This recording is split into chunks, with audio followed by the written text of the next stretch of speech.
Well, lockdown is finally over and we get to spend time with our friends and family again. Yay! I've already been drawing up a bit of a list of the people I want to catch up with. Let's see. There's quite a few people called Luke on this list.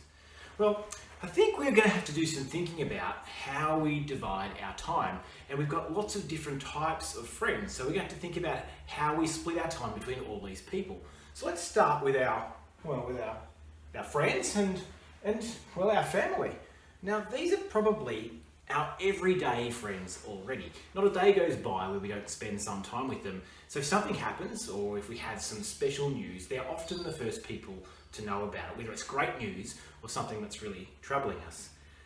Now, we might have already been spending a lot of time with these people over the last couple of months, but we're still going to have to work out how much time we spend with them going forward, according to how much we think they're worth.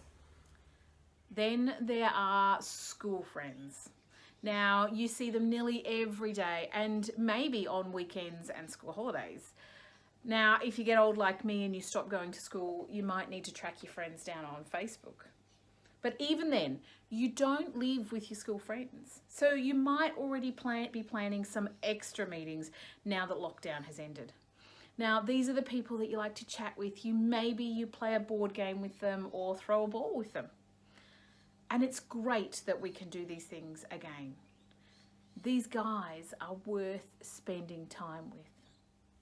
Well, what about our special interest friends? They might be our once a week friends, the people that we play sport with. We see in our sporting clubs once every so often. Or maybe they're part of some great outdoors barbecue club, or just lie around at the beach in your shelter group. Or maybe they're the people we bump into when we're out walking our cats, or whatever it is that you walk. So we have to work out how to fit them into our now busy lives as well, and make sure we give them the value for what they're worth. Then there are old friends. People we used to see all the time. Now they might have moved school to another part of town, and it will be great tracking these guys down because they're worth it too. Yep, it is going to be so nice catching up with people again. And we're always looking to make time for one another. But we do this according to how well we know somebody or what sorts of things we have in common. So how does God fit in with this? Because he is another we need to make time for. And like everybody else, he is worth it. But how much is God worth? Do you just see him on Sunday? Or does he rank more in the once a day category?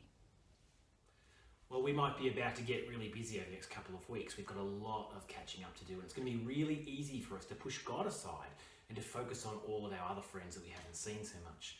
And we're going to have to work out how to give God his worth as well, because that's what the word worship actually means. It means giving God his worth.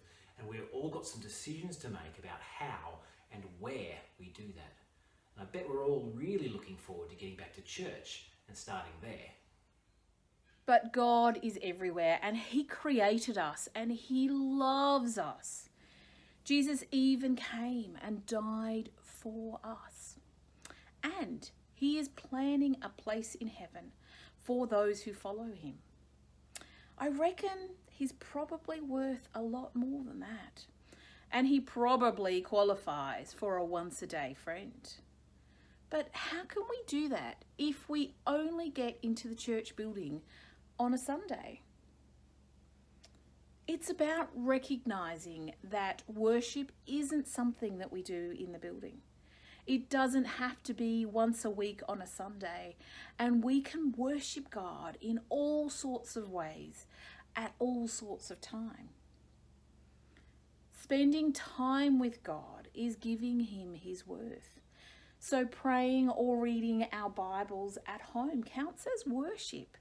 And we can do that anywhere at any time. And doing things he asks probably also counts as giving him his worth. So changing my behaviour and doing something for others also counts as worship when I do it because of him. And we can do that anywhere too. Yep, now we're opening up. We have some decisions to make about how we spend time with our friends, and that's going to be really challenging. And one of the things we need to do is to make sure we also spend some time with God, spend some time with him in worship and giving him what he's worth. He is an everyday friend, and we need to spend the time with him that he deserves. And that challenge starts right now.